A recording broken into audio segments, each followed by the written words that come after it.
Magandang araw ka, Coffee.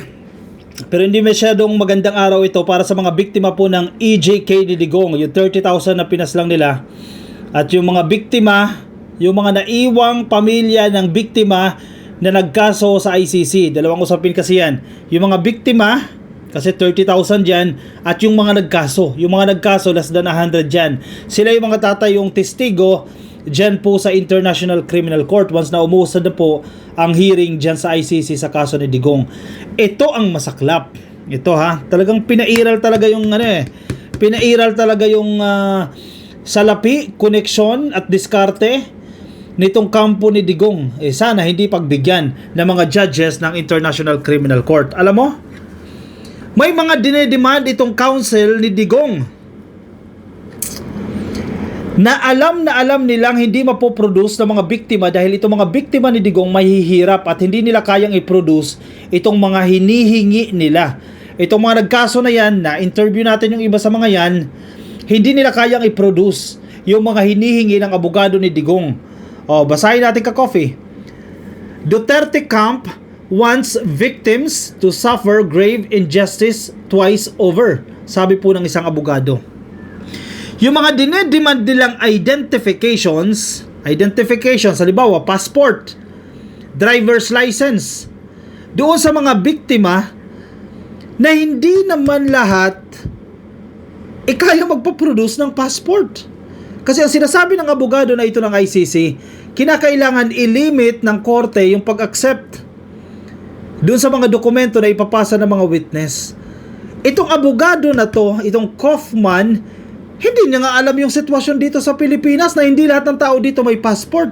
Hindi lahat ng tao dito may national ID. Anong lahi ba niya? Puti siya. Maunlad yung bansa nila. Lahat sila, halos ang residente dyan, may national ID. May passport. Pero sa Pilipinas, hindi. Kailan pa ba ito pinaslang? 2017, 2016. Na-roll out na ba yung national ID dyan? Malamang sa malamang, hindi lahat may valid ID. Malamang sa malamang, hindi lahat may passport. Pero nagbibigay ng kondisyon itong Kaufman na yan, itong abogado ni Digong sa ICC. Ang sinasabi pa ng abogado nito, gusto niyo mag-suffer na naman ng injustice ng 2 beses. Nag-suffer na nga ng injustice yan simula ng pinaslang ng grupo ni Digong yan yung kanilang mga pamilya. And then ngayon, na nagsisik sila ng justice, hahanapan nyo ng kung ano-ano mga dokumento na alam ninyo hindi mapoproduce ng mga taong yan. Dahil alam nyo, actually hindi pala alam ni Kaufman yung sitwasyon dito sa Pilipinas na hindi lahat ng tao dito may passport. Hindi lahat ng tao dito may driver's license. Hindi lahat ng tao dito may valid ID. In fact, alam na alam nyo yan na kapag kumuha ka nga ng valid ID dito sa Pilipinas, kailangan mo pa ng isang valid ID. So paano ka makakakuha ng valid ID kung wala kang valid ID? Naloko na. Basahin natin to. Kumikilos na to mga to Gusto talaga nilang maisahan Pero ako, malaki pa rin ang tiwala ko ka-Coffee sa judges ng ICC. I-decline itong request na to. Itong isinusulong na to ng kampo ni Digong. Kasi dadaanin nila sa technicalities. Ito na nga sinasabi natin Idadaan nila sa technicalities yan. Kasi alam nilang may kasalanan si Digong So dadaan nila sa technicalities yan para mabura yung kaso, para manalo sila. Sige. Pero okay na rin yan kung kaysa nagsisisigaw kayo sa harap ng gobyerno, kaysa kung ano-anong ginagawa ninyo kay PBBM, okay na yan. Sige, idaan nyo sa legal process. Total, yan naman talaga yung sinusulong natin. Yan ang gawin ninyo, legal process. Pero syempre, pag-uusapan din natin yan. Nasa One News. Basa. Duterte camp wants victims to suffer grave injustice twice over. Sabi po ng isang abogado. ICC accredited lawyer to The kind of IDs being demanded, kapit kayo ka-Coffee, medyo complex ito pero ipaliwanag natin ito ng simple. The kind of IDs, identifications, being demanded by Mr. Kaufman, Nicholas Kaufman, yung abogado ni Digong, are documents that are unavailable to victims who wallow in poverty. International Criminal Court Accredited Counsel Joel Batuyan said. Sa Tagalog, itong abogado ni Digong nagdi-demand ng mga dokumento ng identifications na mahirap i-produce ng mga naiwang pamilya ng biktima dahil sila ay mga mahihirap. Dahil sila walang kakayahan na i-produce yung mga dokumento na yan bago pinaslang yung kanilang mga asawa, kanilang tatay, kanilang kamag-anak. Sana kung ganyan pa lang, wait lang, wag nyo munang tsugiin yung kapatid ko. Kukunan ko muna siya ng passport kasi baka pag nag-hearing, hingihan siya ng passport. Wait lang, wag nyo munang tsugiin yan, kukunan ko muna siya ng SSS ID o UMID ID kasi kailangan yan if ever magkaso. Sir, Mr. Kaufman, hindi mo alam ang sitwasyon dito sa Pilipinas. Huwag mong itulad sa sitwasyon nyo dyan sa ibang bansa, sa Europe at sa Estados Unidos o dyan sa West countries na maunlad kayo, developed countries kayo. Ang Pilipinas ay developing country. You have to consider the situation of the citizen. For sure, alam yan ng abogado ng mga biktima. And bibirahin din nila yan sa ganyang anggulo. Lawyers representing the victims of Bloody Tukhang have called out the defense team of former President Duterte for their proposal to limit the process for the identification of victims who can participate in the ongoing proceedings at the ICC. Wow! Ganito gusto nila ha, ganito sinasabi nila. Halimbawa ako si Kaufman, ICC, sinasabi nila sa ICC judges. Halimbawa, merong 43 dyan na mga, let's say, 43 cases. I-limit natin. Huwag natin tanggapin lahat yan. 'Di ba? Yan ang pinupunto nila dyan. O hingian natin lahat ng mga identification yan. I-limit natin. Hingian natin ng ganitong dokumento. Hingian natin ng driver's license. Hingian natin ng passport. Hingian natin ng national ID. Yan yung mga dinidemand nila. So kung mangyari yung ganong sitwasyon sa 43 na pamilya na yan, let's say 43, let's assume lahat yan, wala naman nakakaalam kung lahat yan magpo-proceed dyan, hindi lahat yan magka-qualify. Yung mga witnesses na yan, yung mga pamilya ng biktima na yan, definitely hindi lahat magka-qualify yan dahil hindi naman lahat yan may proper documentation. Hindi naman lahat yan, sorry, not the term proper documentation. Hindi lahat yan may valid IDs na hinihingi niya. At hindi lahat ng kasawa nila na pinaslang o tatay nila na pinaslang, merong mga dokumento na hinihingi ng counsel ni Digong. Sa madaling sabi, total, di nyo may produce yan, hindi kayo dapat tanggapin ng ICC. Nasa ICC ang decision dyan. In a statement sent to Philippine Star nitong April 9, ICC accredited counsel and Center Law Philippine Chairperson Joel Batuyan described the observations filed Duterte's lawyer Nicholas Kaufman as coming from, and I quote, from someone who obviously has no knowledge at all of the Philippine situation. Correct, Sir Joel Batuyan. Exactly, tumpak. Anong alam ni Kaufman sa sitwasyon ng Pilipinas? Kaya ganyan na lang siya mag-demand. Hindi niya alam kung ano ang nararanasan ng mga Pilipino dito. Hindi niya alam kung gaano kahirap makakuha ng national ID, ng valid ID dito sa Pilipinas. Lalo na kung ikaw ay nasa informal settler, lalo na kung ikaw ay kabilang sa poorest of the poor, na yun lang naman talaga yung tinarget ng Tukhang. Yung poorest of the poor, yung mayayaman, wala, absuelto. Pinapakawalan pa. Yung may hirap, nanlaban. Alam kaya ni Kaufman yan? Someone please brief Kaufman. Diba? Kakatawa to no? The kind of IDs, identifications, being demanded by Mr. Kaufman are documents that are badges of wealth and privilege in the Philippines. Correct. Pribilehiyo ang makakuha ng passport. Una, may bayad. Pangalawa, yung iba walang birth certificate. O yung mga confidential beneficiaries nga ni Sara Duterte, walang birth certificate O mapipera na yan.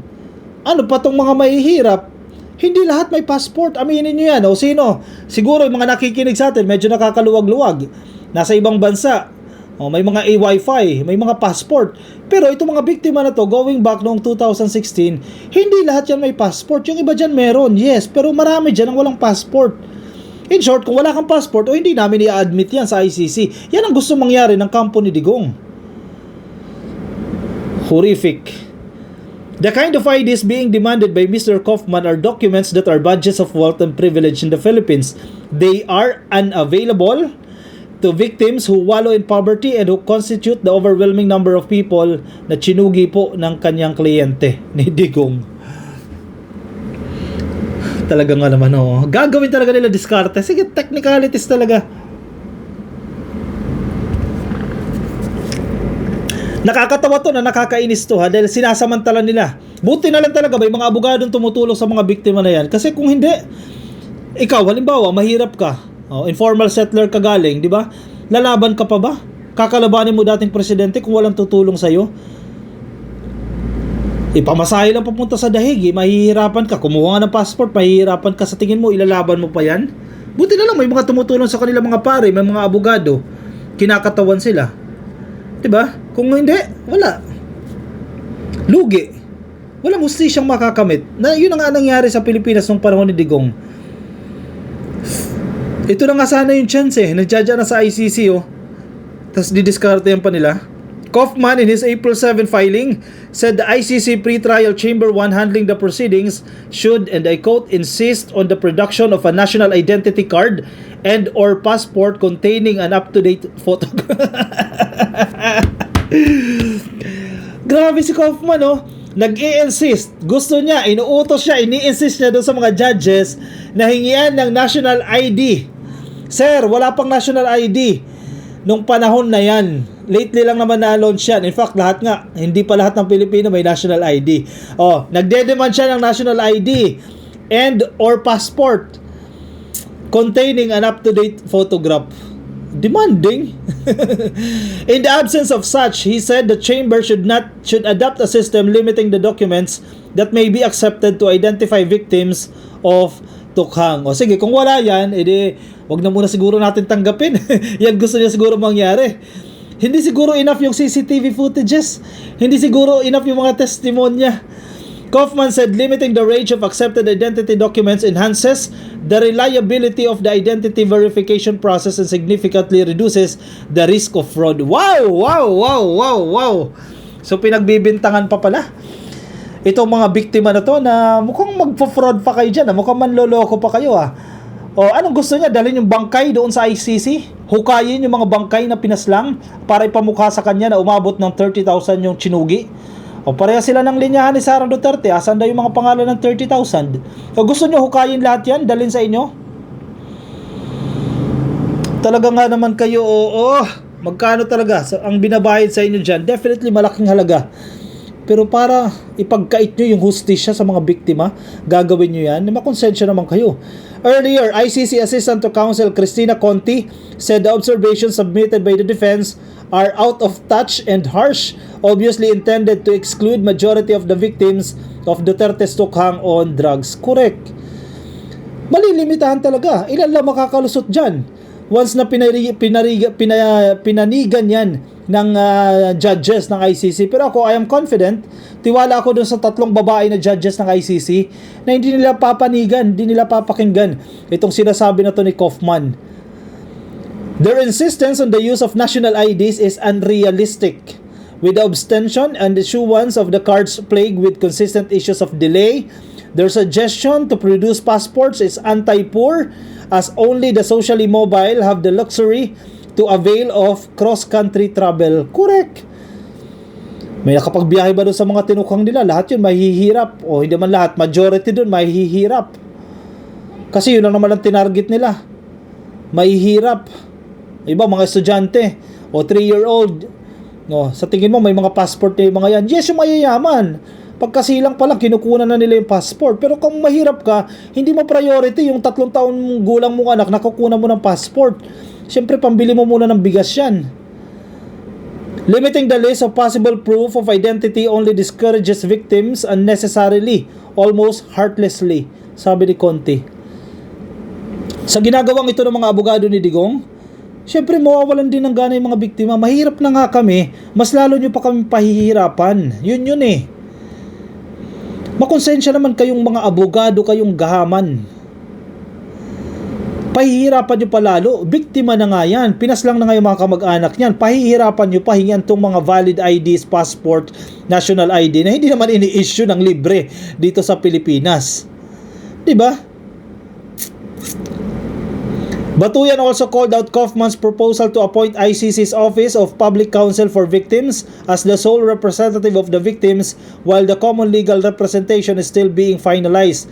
It is a totally abhorrent that Mr. Duterte, speaking through Mr. Kaufman, wants his choice to be followed on who should stand as representative of the very people he must MURDER. No, Mr. Kaufman, the victims must have say on who should speak for them and not you who speaks for the mass MURDERER. Galing, no? Galing. Didiskarte kayo, ha? Kala nyo walang nagbabantay, ha? Matindi kayo, ha? Didiskartehan nyo talaga para makalusot talaga kayo, ha? Aba, matindi-tindi rin ang ginagawa ninyo, ha? O sige, karma is real. Huwag kayo mag-alala.